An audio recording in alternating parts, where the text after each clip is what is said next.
Hello everyone. Welcome back to IS Cafe. My name is Priyanka. Let us begin with today's decoding session of the Hindu 27th of October 2023. From today's newspaper, we'll be discussing about the surrogacy. एक बार फिर से surrogacy जो है चर्चा में. What is surrogacy? क्या surrogacy में हम women के parenthood के rights को restrict कर रहे हैं? Are we taking their rights? Are we regulating the personal rights of women of being parent? So everything related to this हम यहाँ पे देखेंगे और ये न्यूज में क्यों है because of one case special medical case जिसके बारे में हम यहाँ पे डिस्कस करने वाले. Then why are the China Bhutan boundary talks significant? Bhutan और चाइना आपस में एक सिग्निफिकेंट बाउंड्री जो है शेयर करते हैं और इनके बाउंड्रीज को लेके काफी डिस्प्यूट्स है और इस डिस्प्यूट को लेके फाइनली इनके बीच में बातचीत हो रही है. तो ये बातचीत क्यों इंपॉर्टेंट है? इंडिया का इसमें रोल क्या रहेगा? Then will be talking about the polio और project tiger, right? So this is our channel, that is IS Cafe. If you're really liking our videos, please do subscribe our channel, like and share our videos. Now coming back to the main discussion, that is about the surrogacy. Surrogacy जो है वो होती क्या है? Surrogacy को समझने से पहले आप सबसे पहले बेसिक कॉन्सेप्ट को क्लियर कर लो कि कोई भी लिविंग ऑर्गेनिज्म अगर वो रिप्रोडक्शन करता है या फिर प्रजनन की क्रिया करता है, यानी उनका जो नंबर है वो बढ़ रहा है ना, रिप्रोडक्शन करके या आपका प्रजनन की क्रिया करके वो अपना नंबर बढ़ा रहे हैं. And in that reproduction, for obvious reason, one male partner is required and one female partner is required generally. तो अगर हम ह्यूमन बींग्स की बात करें, यहाँ पे बात ह्यूमन बींग्स की ही हो रही है. तो in case of human beings, when we talk about the reproduction process, तो जब हम यहाँ पे रिप्रोडक्शन के बारे में बात करते हैं, there is one male partner and there is one female partner. And we know कि हमारी पूरी बॉडी सेल से बनी हुई होती है. तो इतनी सारी सेल्स के अंदर वो सेल जो कि प्रजनन की क्रिया कर रही है, that cell which is into the process of reproduction, that is known as the gamete cell, that is the gamete cell. Male का अंदर जो आपके पास रिप्रोडक्टिव सेल यानी कि जो गैमीट होगा वो क्या हो जाएगा यहाँ पे, that is what is this gamete, what is this your, वो हो जाएगा यहाँ पे sperm cell. And we talk about the reproductive cell of the female. तो यहाँ पे आपके पास एग सेल हो जाएगा, अंडाशय हो जाएगा, अंडा हो जाएगा, जिसको हम ओवम भी बोलते हैं. और finally when both the partners copulate या फिर मीटिंग जब करते हैं, ये जब रिप्रोडक्शन की क्रिया में लगते हैं ये, then sperm cell reaches to the egg और द ओवम. क्योंकि ये जो स्पर्म सेल होती है वो मोटाइल होती है, यानी कि ये चल पाती है, इट कैन मूव. और ये जो एग या फिर ओवम होता है ये नॉन मोटाइल होता है और ये मूवमेंट नहीं कर पाता. तो ये जो स्पर्म सेल है वो एग तक आता है और इनके बीच में फर्टिलाइजेशन होता है. और फर्टिलाइजेशन के बाद में जो एक नया जाइगोट बनता है, जो नया सेल बनता है उसको हम जाइगोट बोलते हैं, that is diploid in the nature two n cell. तो हम फिर से आगे पढ़ेंगे, ठीक है, ये हैप्लॉइड डिप्लॉयड क्या है. तो अब मैंने ये क्यों बताया, ये इसलिए बताया क्योंकि इस पूरी सरोगेसी के मैटर में जो ये गैमीट है वो यहाँ पे प्रॉब्लम क्रिएट कर रहा है as per the rules and regulations. तो सबसे पहले हम समझ लेते हैं सरोगेसी क्या होता है.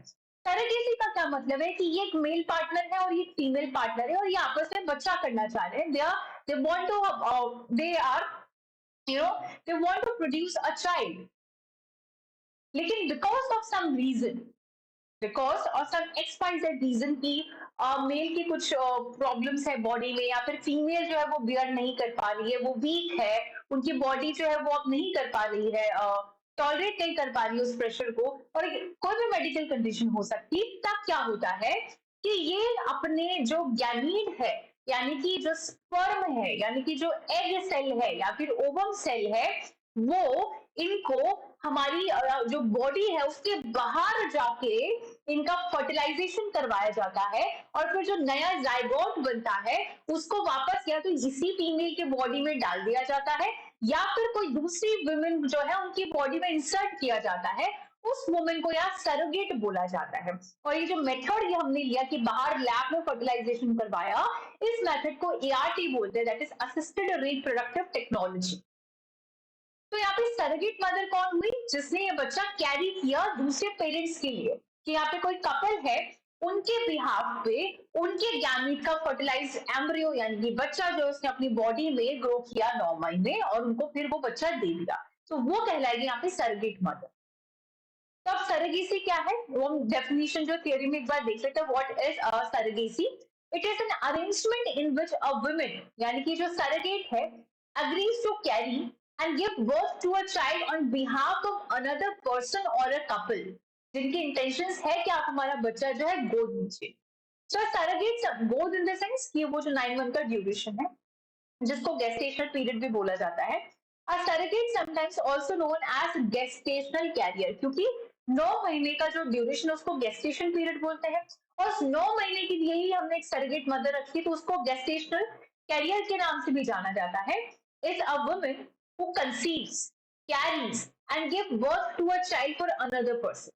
अब सरोगेसी दो तरह की होती है, एक है आपके पास एल्ट्रिस्टिक सरोगेसी और एक हो जाएगी आपके पास कमर्शियल सरोगेसी।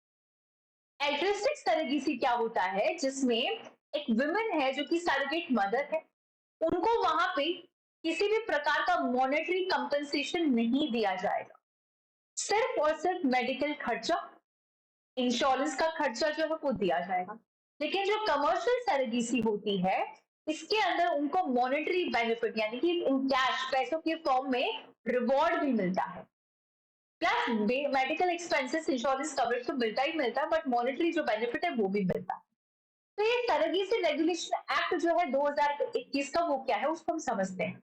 इस एक्ट के अंदर कोई भी वुमेन अगर वो विधवा है, विडो है या फिर डाइवोर्सी है between the age of 35 to 45, I repeat, अगर कोई भी वुमेन या लेडी अगर उनकी एज 35 से 45 के बीच में है और या तो वो डाइवोर्सी है या फिर वो विडो है और इनटू अ कपल जो कि लीगली मैरिड है, वो सरोगेसी कर सकते हैं।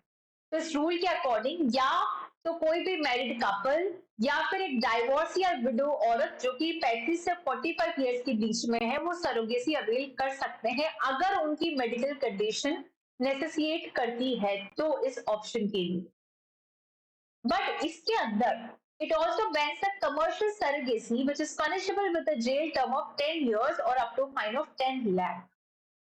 इस सरोगेसी में सिर्फ और सिर्फ एल्ट्रियोस्टिक सरोगेसी अलाउड है, कमर्शियल सरोगेसी अलाउड नहीं है, यानी कि आप पैसों के बेनिफिट के लिए you can not go for the surrogacy.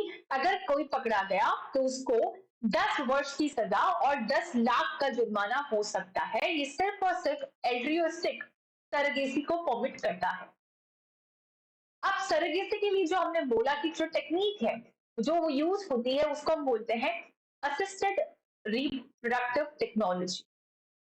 इसके अंदर क्या होता है, सर्जिकली आपके एग जो है इसको रिमूव किया जाता है। फॉर एग्जाम्पल फीमेल का जो रिप्रोडक्टिव ऑर्गन है वो कुछ इस तरह से दिखता है, might be not good in diagram. जो उनके एग होते हैं, ठीक है, उनको सर्जिकली यहाँ से रिमूव किया जाता है, that the egg is remove from the woman's body, और उसको लैब में जो स्पर्म होता है उसके साथ कंबाइन करवा दिया जाता है, फर्टिलाइजेशन करवा दी जाती है, और फिर वो वुमेन की बॉडी में फिर से आप डोनेट कर सकते हैं। इसको बोला जाता है असिस्टेड रिप्रोडक्टिव टेक्नोलॉजी। बट इसके भी रेगुलेशन के कुछ रूल्स हैं। आप ऐसे नहीं कि किसी का भी आरटी करवा दो, असिस्टेड रिप्रोडक्टिव टेक्नोलॉजी लैब में लेके जाके करवा दो। ऐसे तो हर वुमेन चाहेगी कि ठीक है मुझे 9 महीने कुछ दर्द ही नहीं लेना है, मेरा तो करियर इंपॉर्टेंट है, मेरा ये इंपॉर्टेंट है, मुझे वहां जाना है, मुझे यहाँ जाना है। दिक्कत कहाँ आ रही है, हमारी जीन्स है, हमारे गैमीट्स से लैब में गोर करवा दो, है ना। अब हम किसी और को पैसे देके करवा देंगे, इसीलिए कमर्शियल जो है इसको बैन किया गया है। So the act defines ART to include all the techniques that seek to obtain a pregnancy by handling the sperm or the oocyte outside the human body and transferring the gamete or the embryo in a reproductive system of a body। तो ये जो gamete का donation और supply हो रहा है इसकी condition क्या है? सबसे पहले तो जो गैमीट डोनर है उसकी स्क्रीनिंग होगी, यानी कि जो फीमेल है जिसका एग लिया जा रहा है या तो जो मेल है जिसका होगी, कलेक्शन एंड स्टोरेज होगा सीमेन का, Provision of oocyte donors can only be done by a registered ART bank. A bank can obtain semen from male between 21 and 55 years of age. कोई भी आदमी, कोई भी पुरुष जिसकी उम्र 21 से 55 वर्ष के बीच में है, सिर्फ वहीं से, सिर्फ उन्हीं आदमी से आप ये सीमेन जो है कलेक्ट कर सकते हो। और फीमेल्स की जो उम्र है वो 23 से 35 इयर्स की ही होनी चाहिए।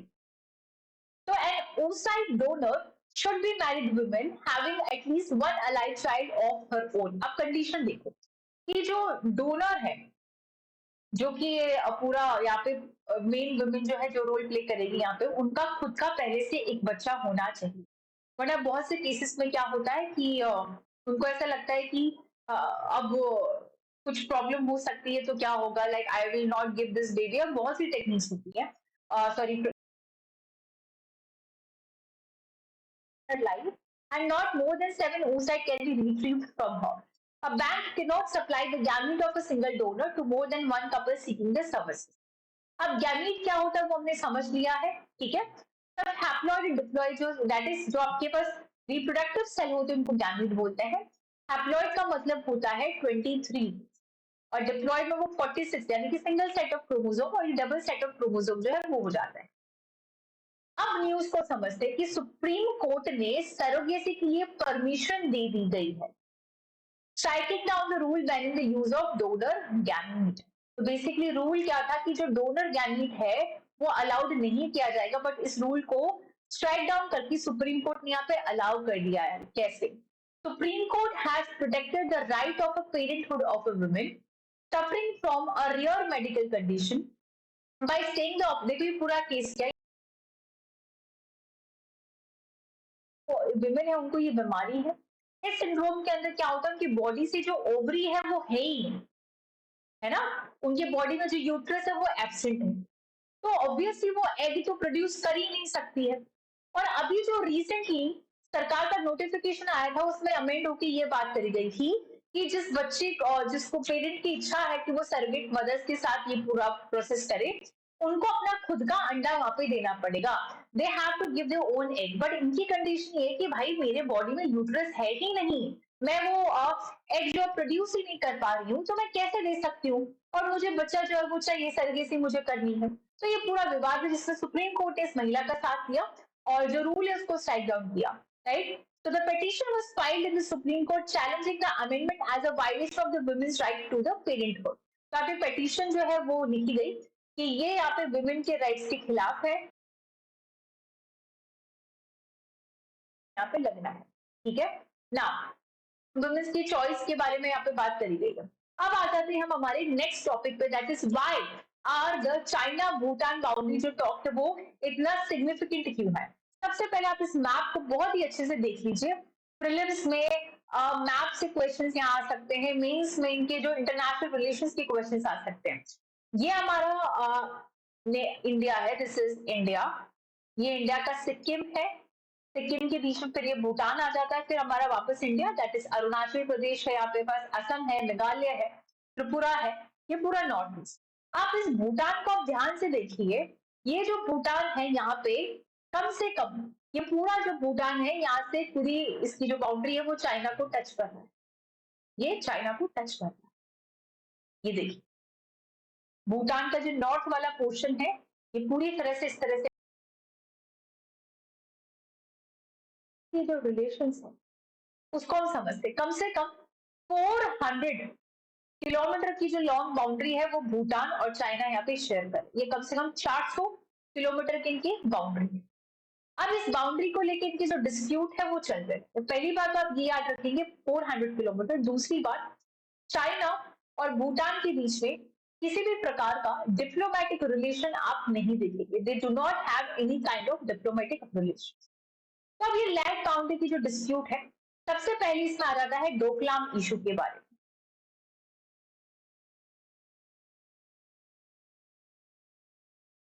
चाइना क्या कह रहा है कि वेस्ट में ये जो पूरा एरिया है ये चाइना चाहता है कि हमारे पेस्टल लैंड के लिए यूज हो जाए। फिर भूटान की जो सेंट्रल वाला एरिया है, ठीक है, पहला हो गया डोकलाम इशू, यानी कि वेस्ट के अंदर जो यहाँ पे आपके पास I don't know what is the correct pronunciation, but ये जाकरलुंग एंड पासमलुंग वैली, जो कि टिबेटन एरिया के पास में। और फिर ये जो थर्ड ईस्ट वाला जो साइड हो जाएगा, यहाँ पे है आपके पास द साक्तेंग वाइल्ड लाइफ सेंचुरी, ये वाली, ये मैप में आप देख सकते हैं। इन तीन चीजों के लिए इनके बीच में हमेशा से जो रिलेशंस है वो होते रहते। तो बेसिकली अब आप ये समझो कि इन तीनों को लेके जब यहाँ पे प्रॉब्लम है, तो इंडिया का क्या इंटरेस्ट है। पहली बात तो आप इसको समझो, डोकलाम कहाँ पे, यहाँ पे है ना। If I talk about the Doklam issue, तो इस डोकलाम की जस्ट साउथ में ही हमारे इंडिया का सिलीगुड़ी कॉरिडोर आता है। सिक्योरिटी में आपने पढ़ा होगा चिकन स्नैक,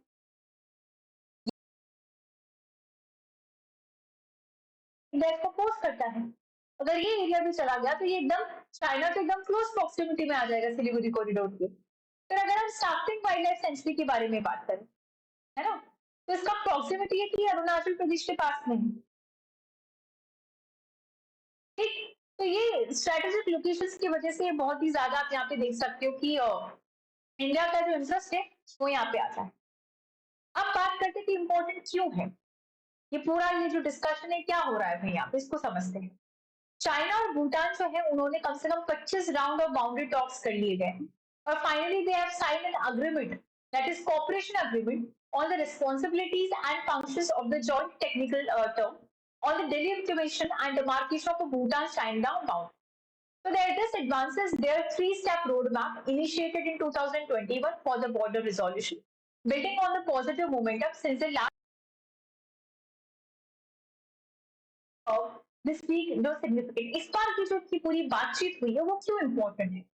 सबसे पहले तो देखो, ये बातचीत इन्होंने करी पूरे 7 वर्ष के बाद में, 7 साल के बाद में पहली बार ये बाउंड्री के लेके डिस्कशन जो है वो कर रहे हैं। भूटान और तिब्बत का जो ऑटोनोमस रीजन है वो एक बहुत ही कॉन्टिग्यूअस बॉर्डर को शेयर करते हैं नॉर्थ और वेस्ट में। 1984 से लेके अभी तक भूटान और चाइना ने 24 बार इसके बाद जो है बात करने की शुरुआत करी। हालांकि जो दोनों साइड है यानी कि भूटान और China, they use a pause to hold the talks at other levels in the rapid succession, ठीक है। लेकिन इनमें इन्होंने हमेशा से 3 स्टेप रोड मैप के बारे में बात करी है, ठीक है। तो 3 स्टेप जो रोड मैप थे, they have talked in this about this. जो 3 स्टेप रोड मैप है उसमें क्या किया गया है इन्होंने, जो कि एक से द टू साइड्स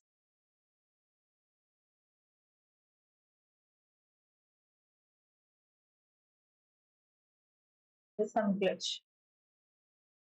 ओके। तो द 3 स्टेप, ये मार्कर में कुछ प्रॉब्लम आ रहा है। So the three-step roadmap signed a memorandum of understanding by Bhutan's foreign minister और चाइना के जो मिनिस्टर थे। It was established to implement the roadmap by the expert group in August, hoping to draw a line. इसमें क्या है कि इन्होंने decide किया कि हम क्लियर कट एक डीलिमिटेटिंग वे में हमारी जो बाउंड्री है उसको यहाँ पे ड्रॉ करेंगे।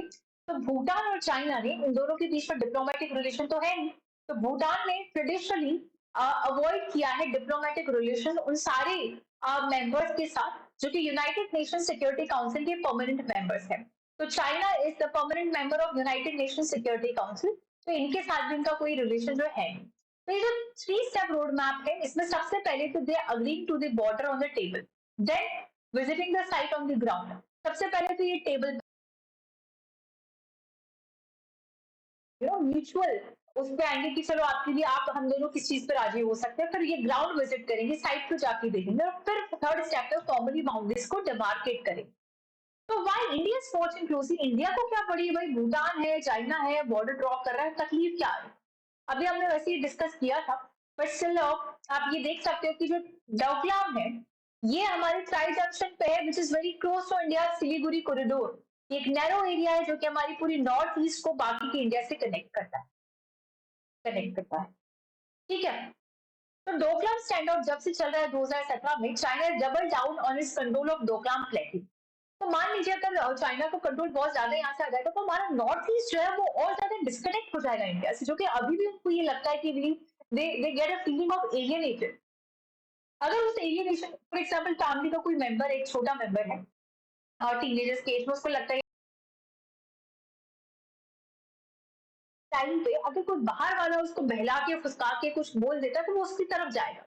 सिमिलरली नॉर्थ ईस्ट हमारी कंट्री का बहुत सेंसिटिव रीजन है, it always feels a alienated feeling. उसका अगर चाइना का इन्फ्लुएंस ज्यादा हो जाएगा तो वो हमारे हाथ से निकल सकता है। ठीक है, now coming to the third topic about the world polio day. 24 अक्टूबर को world polio day.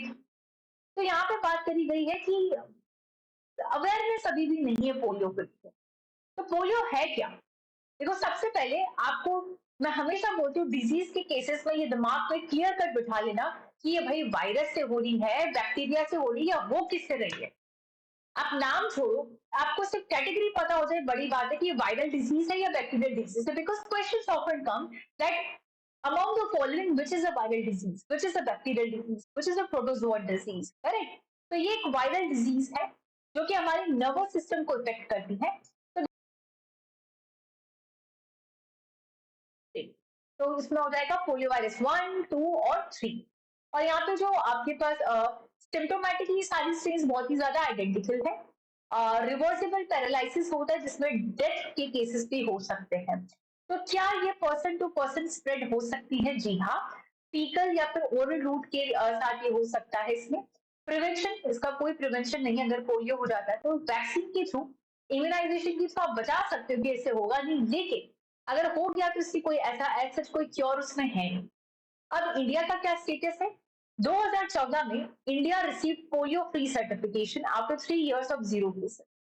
So this advancement has been spurred by successful pulse polio campaign in which all the children were administered polio drops. The last case जो था वो 13 जनवरी 2011 को था। तो क्या initiatives लिए गए थे इसको इरेडिकेट करने के लिए? सबसे पहले ग्लोबल पोलियो इरेडिकेशन इनिशिएटिव्स जो है उन्होंने। फिर आपके पास वर्ल्ड पोलियो डे सेलिब्रेट इसलिए होता है ताकि इसकी अवेयरनेस बताई जाए लोगों को। फर्स्ट पोलियो प्रोग्राम था जिसमें 100% कवरेज की बात करी गई थी। यूनिवर्सल इम्यूनाइजेशन प्रोग्राम में भी इसको इंक्लूड किया गया था। Right, now coming to the last topic about the project tiger. ये बहुत ही मैं इसको बहुत प्यारा टॉपिक बोलती हूँ बिकॉज रिसेंट ईयर्स में प्रोजेक्ट टाइगर्स, टाइगर रिजर्व्स को लेके यूपीएससी बहुत क्वेश्चंस पूछ रहा है और बहुत ही कॉन्सेप्ट में पूछ रहा है कि कौन से टाइगर रिजर्व से कौन सी रिवर निकल रही है। डायरेक्ट क्वेश्चन नहीं पूछ रहा कि टाइगर रिजर्व कहाँ है ना? तो आप यहाँ पे बात कर सकते हो कि प्रोजेक्ट टाइगर जो है टाइगर्स को बचाने के लिए इनिशिएट किया गया था 1 अप्रैल 1973। उत्तराखंड का जो जिम कॉर्बेट नेशनल पार्क है वहां पे। ऑब्जेक्टिव क्या था? Obviously to maintain a viable population of the tigers and centrally sponsored scheme के अंदर था ये। नेशनल टाइगर कंजर्वेशन अथॉरिटी जो है वो उसकी इम्प्लीमेंटिंग अथॉरिटी में आता है। कोऑर्डिनेशन जो रोल है वो उनका फंक्शन हो जाता है। तो ये कुछ छोटे मोटे फैक्ट्स है प्रीलिम्स से रिलेटेड। आईयूसीएन के स्टेटस में इसका एंडेंजर्ड कैटेगरी आता है। वाइल्ड लाइफ प्रोटेक्शन एक्ट में हाईएस्ट प्रोटेक्शन यानी कि शेड्यूल 1 में है। साइट्स में आपको पास अपेंडिक्स 1 मिल जाएगा। ठीक है, 29 जून को हम वर्ल्ड टाइगर डे जो है सेलिब्रेट करते हैं। इसकी जो सब स्पीशीज है टोटल 8 है जिसमें 3 आपके पास यहाँ पे एक्सटेंड हो चुकी है और MP has the highest population of the tigers till now. So I hope the topics are pretty much clear to you. This is how we discuss the videos every day. If you're really liking our initiatives, please do subscribe our channel IAS Cafe. Hit the cafe, just have a coffee, go through the papers, just revise. Go through the PYQs and you will just get through the exams. Okay, thank you so much.